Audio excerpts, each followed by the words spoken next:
5 साल में Xiaomi India की नंबर 1 स्मार्टफोन कंपनी रही है और इनकी सक्सेस को हम सब ने देखा है। लेकिन इस साल के मार्च में Xiaomi अपनी फर्स्ट पोजीशन से डायरेक्ट फोर्थ पे आ गया और इनका मार्केट शेयर 2022 की स्टार्टिंग में 21% था, जो कि अब 2023 में 16% पे आ चुका है। जबकि यहीं अगर हम Oppo, Vivo या Samsung को देखें तो इनका मार्केट किसी न किसी तरीके से बेटर ही हुआ है। So what is actually going on with Xiaomi?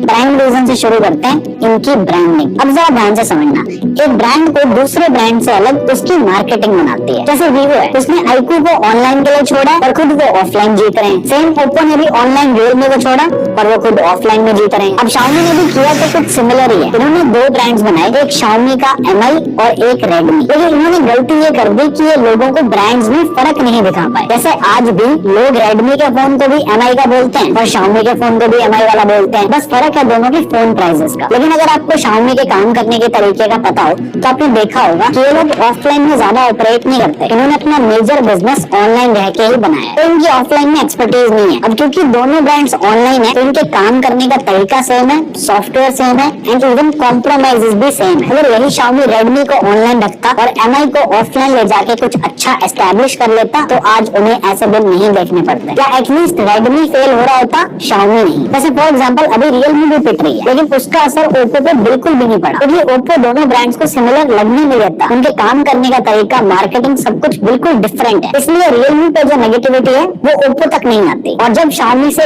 एक सब ब्रांड हैंडल नहीं हो रहा था तो इस सारी मेस के बीच में उन्होंने Poco को भी डाल दिया। पहले ही तुम्हारे 2 ब्रांड्स एक दूसरे के साथ ही कम्पीट कर रहे हैं और उसके बीच में तुम एक तीसरा और डाल दो। बहुत अच्छी स्ट्रेटजी है ये ऐसी पैसे कराने की। और चलो अगर तुम कर भी रहे हो तो Poco के तो क्या ही कहने, इनका एक फोन ढंग से नहीं चलता। ये लोग दिखाएंगे हम 869 प्रोसेसर दे देंगे 69 रुपीज में, और फिर इनका फोन चलता भी 69 डेज के लिए ही। कभी किसी का मदरबोर्ड उड़ गया तो ये लोग ठीक भी नहीं करके देते। आई मीन कस्टमर भी कितनी गलतियां माफ करेगा। और अभी ये लोग अपने नए फोन में एक 12 बिट का डिस्प्ले पैनल लेके आ रहे हैं। पहली चीज तो ये कि इतनी छोटी स्क्रीन पे 8 बिट और 10 बिट का ही नहीं पता चलता, तो 12 बिट तो बहुत दूर की बात है। कुछ लोग स्क्रीन को जस्टिफाई करेंगे कि भाई तुझे क्या पता, स्क्रीन पे देखना रंग बिरंग होंगे। सुनो, जब कुछ दिन बाद फोन बंद होगा और आंखों के सामने अंधेरा छा जाएगा ना, तब बात करेंगे हम रंगों की। और इतना सब कुछ होने के बाद भी ये लोग अपनी यूआई को फिक्स नहीं करेंगे, 12 बिट का पैनल डलवा लो इनसे। नेक्स्ट रीजन पे आते हैं और वो है मार्केट का बिहेवियर। देखो Redmi मेनली ऑपरेट करता है लो प्राइस मार्केट कि लोग लो प्राइसेस वाले फोन्स को ले नहीं रहे, लोग एक्सपेंसिव फोन्स पे स्विच हो रहे हैं। ओवर 35 और 45,000 का मार्केट बहुत बड़े मार्जिन से ग्रो कर रहा है। अब मैंने इसका रीजन दिया था कि लोगों के पास पैसे आ रहे हैं। आप में से काफी सारे लोगों ने बोला कि भाई पैसे नहीं आ रहे, बजट फोन्स गंदे बन रहे हैं, तो लोगों को एक्सपेंसिव पे स्विच करना पड़ रहा है। और मैं सही बताऊं तो हम दोनों ही गलत थे। तो इस पॉइंट को ऐसे समझो कि मेजोरिटी लोगों को जानकारी नहीं होती। सब लोग हमारी तरह नहीं होते जिन्हें हर टाइम पता हो कि मार्केट में क्या चल रहा है, कि Xiaomi ऐसा है, Realme वैसा है, हर किसी को आइडिया नहीं होता। और इंडिया में ऐसे लोगों का नंबर बहुत ज्यादा बड़ा है। अब सवाल ये है कि इन लोगों को जिन्हें ज्यादा नहीं पता वो Xiaomi क्यों नहीं खरीद रहे। हम नहीं खरीद रहे समझ आता है, लेकिन मेजोरिटी क्यों एक्सपेंसिव की तरफ जा रही है। देखो अनफॉर्चुनेटली फोन अब एक स्टेटस सिंबल है। पहले इतना ज्यादा नहीं था, लेकिन अब तो बहुत ज्यादा है। और कंपनीज ने ये एक्सपेंसिव फोन्स का ड्रीम फुलफिल करना बहुत आसान कर दिया है। जैसे आजकल लोग बहुत ज्यादा EMIs प्रेफर करने लगे हैं और हमारे पास इस चीज पे डेटा भी अवेलेबल है। 2019 में मेजर ई-कॉमर्स जायंट्स जैसे कि Amazon, Flipkart, Myntra, Paytm etcetera ने बताया कि कंट्री में बहुत बड़ी अमाउंट में ऑनलाइन सेल्स में लोग EMI का यूज कर रहे हैं। और EMI एडॉप्शन टायर 1 सिटीज में 84% से बढ़ा है,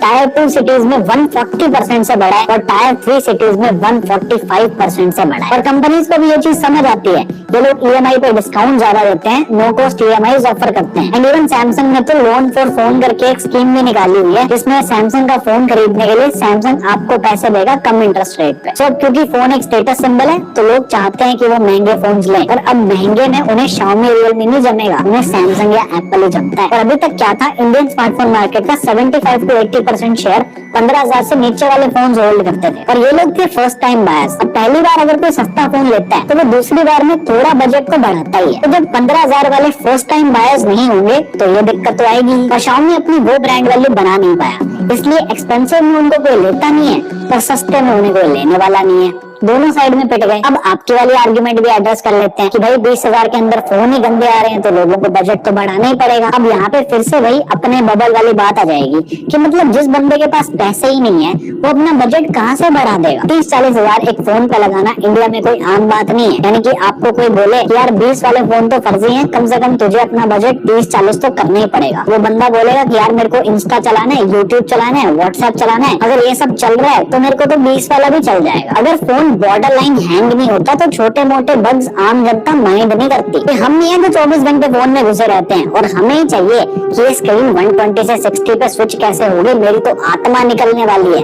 अरे भाई आम लोग इतना नहीं देखते, पर वो लोग जिन्हें फीचर चाहिए और जो फोन को थोड़ा स्टेटस सिंबल की तरह लेते हैं और जिनके पास ज्यादा पैसे नहीं है वो लोग EMI पे चले जाते हैं। और ये बात आपको समझनी पड़ेगी कि जिस तरह हम सोचते हैं मार्केट वैसे काम नहीं करती। फैक्ट्स डेटा देख के बनते हैं, ट्विटर देख के नहीं। पर अब लोग इनके फोन ले ना ले, गवर्नमेंट इनकी बहुत ले रही है। गवर्नमेंट की एक एंटिटी है ED, जिसने कुछ टाइम पहले Xiaomi के 5500 करोड़ रुपीस सीज कर दिए। और ऐसा इसलिए किया गया था क्योंकि Xiaomi ने इलीगल प्रैक्टिसेस से ये पैसे इंडिया के बाहर भेजे थे और इंटरनल डॉक्यूमेंट्स में उन्होंने लिखा कि ये एक रॉयल्टी पेमेंट है। यानी कि Xiaomi ने उन कंपनी से कोई सर्विस या हार्डवेयर लिया होगा जिसकी उन्होंने पेमेंट की थी। लेकिन फर्दर इन्वेस्टिगेशन से पता चला कि Xiaomi ये चीज 2015 से कर रहा है। और ED का कहना था Xiaomi did not avail any services from the 3 foreign entities to whom rupees 5500 crore was transferred। तो सरल भाषा में बोले तो Xiaomi टैक्स एवेजन कर रहा था। तो गवर्नमेंट की तरफ से भी एक प्रेशर है। अब हम इनके सर्विसेज बिजनेस को देखते हैं, क्योंकि क्या है ना, Xiaomi अपने फोन बेच के 5% से ज्यादा प्रॉफिट नहीं बनाता, वो मेन प्रॉफिट बनाता है सर्विसेज से। इसीलिए तो Xiaomi ऑफलाइन एक्सपैंड नहीं कर सकी, क्योंकि ऑफलाइन एक्सपैंड करने के लिए आपको फोन महंगा बेचना पड़ता है, क्योंकि मिडिल मैन को भी पैसे देने हैं, उसके बाद आपको अपना प्रॉफिट भी निकालना है। तो Xiaomi को ऑफलाइन जाने के लिए अपनी ये 5% प्रॉफिट वाली स्ट्रेटेजी को पूरा चेंज करना पड़ता है, जो कि बिल्कुल आसान नहीं है। तो इसलिए इन्हें एड्स, ब्लोटवेयर और सर्विसेज का सहारा लेना पड़ता है। लेकिन at the end of the day ये भी नुकसान में है। जैसे लास्ट ईयर Xiaomi ने अपनी फाइनेंस ऐप मी पे और मी क्रेडिट दोनों को बंद कर दिया। आप सोचोगे बंद तो होगा ही, मी पे कौन यूज करता है, हम तो उसे ब्लोटवेयर समझते हैं, ऐसा हमें लगता है। जैसे Xiaomi ने कहा था कि ये एप्स तो बहुत अच्छा परफॉर्म कर रही हैं, पर मी पे के पास तो 20 मिलियन रजिस्टर्ड यूजर्स भी थे। इसलिए मैं कहता हूँ हम नर्ड्स एक बबल में रहते हैं। आप खुद सोचो, अगर 20 मिलियन लोग मी पे यूज कर सकते हैं तो सोचो इंडस्ट्री के बारे में हमारा जो परसेप्शन है वो काफी फॉल्स हो सकता है। और कुछ टाइम पहले गवर्नमेंट ने इनकी मी कम्युनिटी और मी ब्राउजर को भी बैन किया था, सो इनको उधर से भी नुकसान है। अब ये मत कह देना मी ब्राउजर कौन यूज करता है, मैं फिर से वही बोलूंगा, अपने बबल से बाहर झांक के देखोगे तो कुछ न कुछ तो मिल ही जाएगा। तो इनके सर्विसेज बिजनेस का भी सही से काम ना करना एक बड़ी दिक्कत है। और अब जब सॉफ्टवेयर की बात आई ही है तो हम MIUI को कैसे भूल सकते हैं। आज की डेट में हमें अच्छे से पता है कि MIUI बहुत घटिया हो चुका है, और सही बात है, हमारे लिए वो घटिया ही है। जैसे आजकल UI के लिए तो हम लोग OnePlus को भी बहुत सुनाते हैं, उन्होंने कलर OS देके हमारा दिल जो तोड़ा है, लेकिन लोग इनके फोन तो तब भी ले रहे हैं। इस क्वार्टर का सबसे फास्टेस्ट ग्रोइंग ब्रांड है OnePlus, 72% से मार्केट बढ़ी है उनकी। अब आप कहोगे कि हम OnePlus के UI को MIUI से कंपेयर क्यों कर रहे हैं, तो MIUI की तरह बॉर्डरलाइन घटिया थोड़ी ना। आपकी बात बिल्कुल सही है, OnePlus का UI MIUI के कंपैरिजन में बहुत सही है, लेकिन आप भावना समझो, जरूरी नहीं है कि जो हमें नहीं पसंद वो मेजॉरिटी मार्केट को पता भी हो। और अगर पता भी है तो मेरे लिए जो मैंने पहले रीजंस बताए हैं वो ज्यादा भारी हैं इन कंपैरिजन टू MIUI। हाँ, MIUI डेफिनेटली प्रॉब्लम है, बट सर्टेन ग्रुप के लिए मेरे ओपिनियन में लार्जर स्केल पे ये इतनी बड़ी प्रॉब्लम नहीं है। लेकिन अब Xiaomi इस सारी मेस को फिक्स कैसे करेगा? देखो, कर तो सकते हैं, ऐसा बिल्कुल भी नहीं है कि फिक्स कर नहीं सकते, और ये लोग कर भी रहे हैं। जैसे इनकी Redmi Note 12 सीरीज अच्छी चली है और इन्होंने वो सही मार्केट में निकाली। लोग 30,000 में फोन लेना चाहते हैं और जहाँ डिमांड है अगर आप वहाँ सप्लाई करोगे तो काम तो हो ही जाएगा ना। और इनका ये भी कहना है कि अब हम ज्यादा क्वांटिटी में फोन नहीं निकालेंगे, हम लिमिटेड नंबर ऑफ फोन निकाल के उन्हें परफेक्ट करने की कोशिश करेंगे। आई होप ये लोग अपने सॉफ्टवेयर को भी फिक्स करने का सोच रहे हैं, क्योंकि वो हमारे जैसे लोगों के लिए तो सिरदर्दी बना हुआ है। वीडियो खत्म हो गई।